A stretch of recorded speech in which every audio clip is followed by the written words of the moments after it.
In this training, we'll be discussing Scenic View Academy's Code of Conduct. Code of Conduct is the bottom line of the most important do's and don'ts to keep our students safe. This information is so important that it's mandated by the state of Utah to review with each employee each year. We ask you to treat it with the utmost importance. At the end of this section, you should be able to give your supervisor a summary of what the Code of Conduct is and what it means to have appropriate boundaries with students as an employee of Scenic View Academy. In order to operate, Scenic View Academy has a license from the state. To maintain our license, staff are expected to follow a Code of Conduct from the state of Utah. The Code of Conduct emphasizes two key areas. 1. What we as staff are expected to do, and 2. What students' rights are. Simply put, the Code of Conduct tells us what we can't do to our students and what to do if someone breaks the rules. Really, it's common sense written down.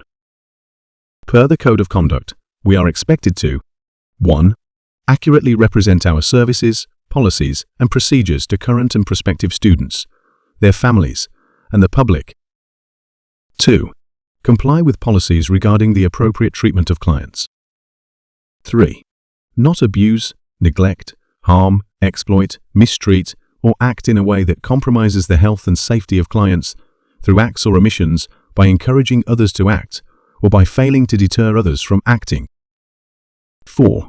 Not use or permit the use of corporal punishment. 5.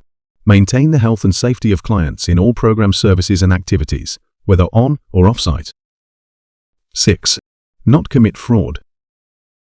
7. To speak up and report concerns of abuse, neglect, mistreatment, fraud, or exploitation of students to your supervisor or a member of administration. 8. Provide services and supervision that is commensurate with the skills, abilities, behaviors, and needs of each client. Following the Code of Conduct should be fairly straightforward, but never hesitate to seek the guidance of your supervisor if you have any questions regarding it. As staff of a residential school, we play a unique role in the lives of our students. Our students see us more frequently than they might see an outside professional such as a doctor, a teacher, or a professor. We're intentionally integrated into their daily lives so as to provide them the daily support they need in order to eventually live on their own. However, that can create a unique challenge for us as staff. If we're not careful, it can be easy for us to become too casual with students, thus eroding the professional relationship necessary to effectively carry out our roles.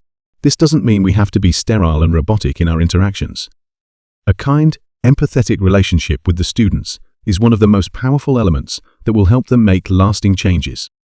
But it does mean that we need to be mindful of becoming too casual and friendly with the students. At the end of the day, they need to recognize us as helping staff and not as friends.